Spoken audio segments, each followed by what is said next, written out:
μέλη της Χρυσής Αυγής που εμπλέκονται σε παράνομες δραστηριότητες να μένουν στο απειρόβλητο και να μην συλλαμβάνονται. Όπως θα ακούσετε να λέει το μέλος της, εν ενεργοί αστυνομικοί προσφέρουν τις υπηρεσίες τους στο κόμμα με πολλούς τρόπους. Πόσο καιρό περίπου ήσουν? 1 χρόνο. Και τι ήταν αυτό που σε οδήγησε τώρα να φύγεις από την Χρυσή Αυγή? Εγώ δεν είμαι δολοφόνος. Και ούτε πρόκειται να γίνω. Σε σόκαρε η δολοφονία? Ακριβώς. Εγώ ήμουν απλός φαντάρος. Φαντάρος. Υπάρχουν δηλαδή και φαντάροι. Ακριβώς. Που σας ειδοποιούσαν με ποιο τρόπο για να πάτε όταν γίνεται μια... Μέσω μηνυμάτων. Μέσω μηνυμάτων σε αυτούς που έπρεπε να πάνε. Το τάγμα αποτελείται από 6 άτομα μέχρι 20. Και το δικό σου τάγμα που ήσουνα? Είχαμε 15 άτομα.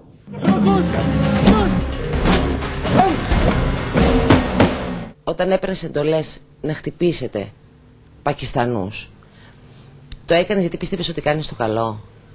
Όχι, πολλές φορές είχα δηλώσει ασθένεια να μην παρουσιάσω.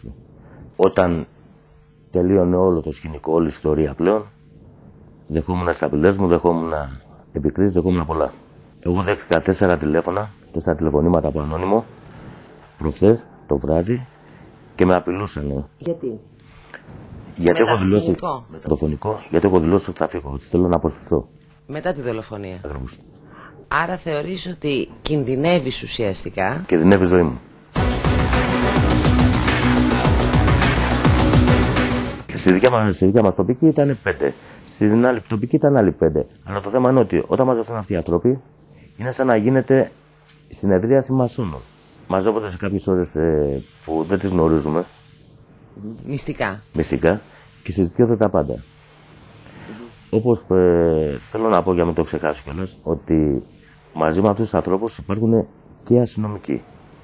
Ενεργοί αστυνομικοί αυτή τη στιγμή. Δηλαδή ενεργοί αστυνομικοί που είναι μέλη της Χρυσής Αυγής. Ενεργοί αστυνομικοί που είναι μέλη της Χρυσής Αυγής. Ακριβώς. Οι τοπικές και οι μεγάλοι των τοπικών έχουν την πλάτη της αστυνομίας. Γι' αυτό δεν βρίσκονται και τίποτα όταν γίνονται έφοδοι της αστυνομίας. Ειδοποιούνται.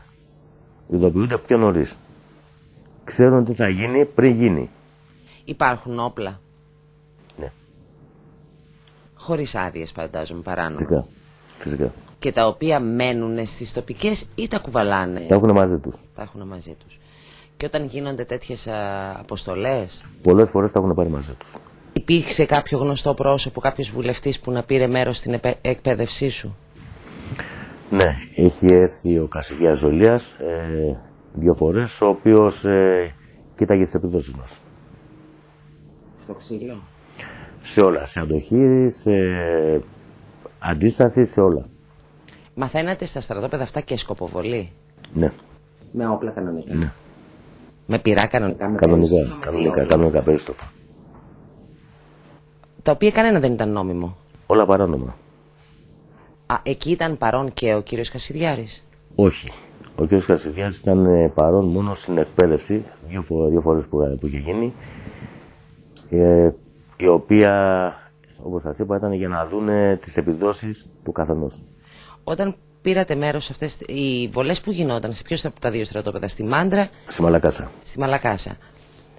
Ποιος κουβαλούσε τα όπλα? Σε ποιανού αυτοκίνητο ήταν τα όπλα? Αυτό δεν το γνωρίζω. Φτάσαμε σε σημείο να έχουμε και άλλες δολοφονίες. Δεν θα είναι μοναδική δολοφονία. Αυτό που έγινε με τον Φίσα δεν τους ενόχλησε? Δεν φοβούνται ότι επηρεάζεται η κοινή γνώμη και στρέφεται εναντίον? Όχι, από το μόνο που λένε ότι η Χρυσή Αυγή θα ανέβει. Με αυτό το πράγμα. Ναι, με αυτό το πράγμα θα ανέβει. Τότε γιατί δεν το αποδέχονται και λένε ότι είναι συκοφαντίες όλα αυτά?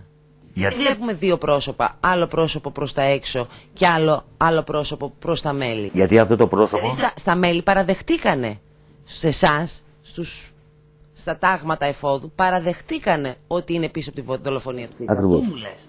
Μα έχουν παραδεχτεί ότι είναι πίσω από τη δολοφονία του Φίσα. Ναι, έχουν παραδεχτεί ότι όλο αυτό το σκηνικό έπρεπε να γίνει. Τους πείραξε, έπρεπε να γίνει. Ναι. Όταν το άκουσες αυτό, είδες άλλους χρυσαυγίτες να χαίρονται? Όλοι έχουν ένα μίσος μέσα για την αριστερά. Ακριβώς, γυρνάνε και λένε ότι ήταν αλήτης ο Φίσας, ότι ήταν το ένα, ότι ήταν το άλλο. Ήταν αριστερός.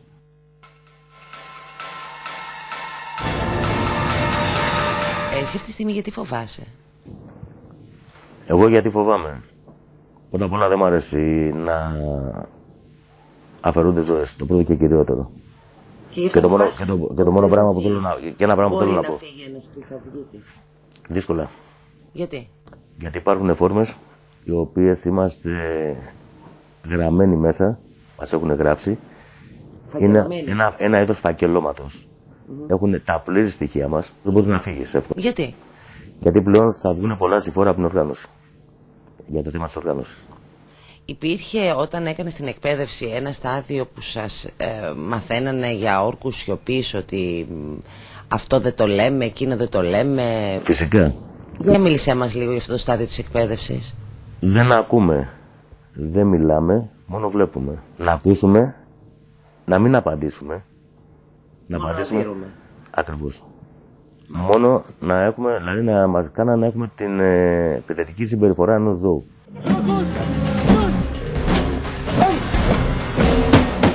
Σας έλεγαν μέσα από τη Χρυσή Αυγή να χτυπάτε στο ψαχνό? Ναι. Από ποιους? Από τους φυσάμενους, τους μεγάλους. Ποιοι είναι οι μεγάλοι?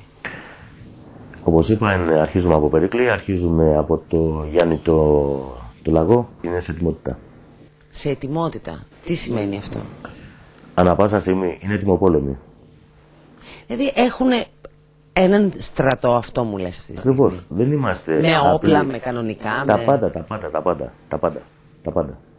Υπάρχουν Κάτι κάποιες θέλω να αποθήκες που φυλάσσονται αυτά? Υπάρχουν, αλλά δεν ξέρω ακριβώς που τα έχουν και τι. Τι ξέρεις για αυτές τις αποθήκες? Ξέρω ότι είναι πλήρης οπλισμένοι.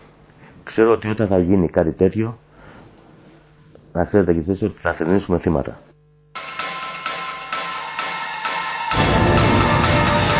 Θέλω να φύγω. Θέλω να σωθώ, γιατί όπως είπα κινδυνεύει η ζωή μου. Δέχομαι τηλέφωνα απειλητικά. Με απειλούνε. απευθύνεις στον εισαγγελέα? Δεν θα μου κάνει τίποτα. Αυτή τη στιγμή καλύπτονται πίσω από την αστυνομία. Μέσω της αστυνομίας θα βρουν τα πάντα. Είχαν πρόσβαση καταθέσεις των μαρτύρων που είχαν δώσει. Για τη δολοφονία 4 ακριβώς. Οι φίλοι του, συγγενείς του, όλα. Δηλαδή υπήρχε αστυνομικός Πάντα. που ήταν στην ασφάλεια και είναι μέλος της Χρυσής Αυγής. Ακριβώς. Πήρε τις καταθέσεις και τις έδωσε. Και δεν είναι ένας, προσέξτε, δεν είναι ένας. Είναι αρκετοί.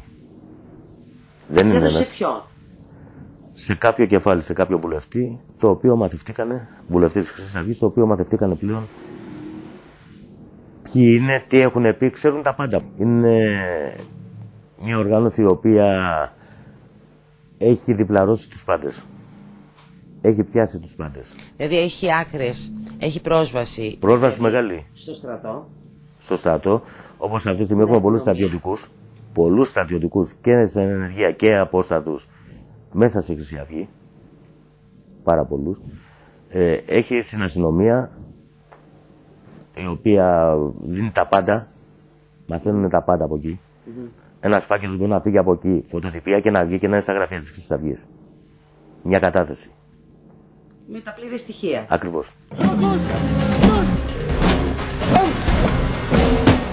Όταν για αφαίρεση ζωής υπάρχουν αυτοί οι άνθρωποι οι οποίοι τους έχουν επιστατεύσει για αυτό το λόγο. Χωρίς να μιλάνε, χωρίς τίποτα.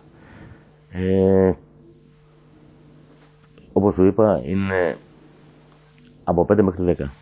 Εκτός από το Ορπακιά ξέρεις κι άλλους μισθοφόρους? Υπάρχουν πολλοί. Θεωρείς ότι θα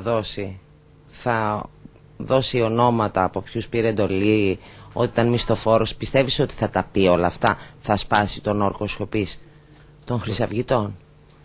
Το καλό που έχει να κάνει είναι να ανοίξει, να λύσει τη γλώσσα του και να πει πολλά. Αυτό θα του έλεγες? Ναι. Στους ψηφοφόρους της Χρυσής Αυγής? 2 λόγια απλά. Ξέρω ότι είναι απεγνωσμένοι, ξέρω ότι περισσότεροι είναι άνεργοι, ξέρω ότι πεινάνε. Αλλά να προσέξουν ένα πράγμα. Όλα είναι μια ψευδέστηση. Αν θέλουν να ψηφίσουν δολοφόνους ή αν θέλουν να κοιτάξουν κάπου αλλού Όχι τους δολοφόνους όμως. Μετάνιωσες που κάποια χρόνια σου τα σπατάλησες στη Χρυσή Αυγή? Με το χέρι στην καρδιά, ναι. Μετάνιωσες και για όσες φορές συμμετείχες σε τάγματα, Ναι, σε επιχειρήσεις? και ζητάω συγγνώμη από άνθρωπο που του έκανα ή πήγα να του κάνω κακό.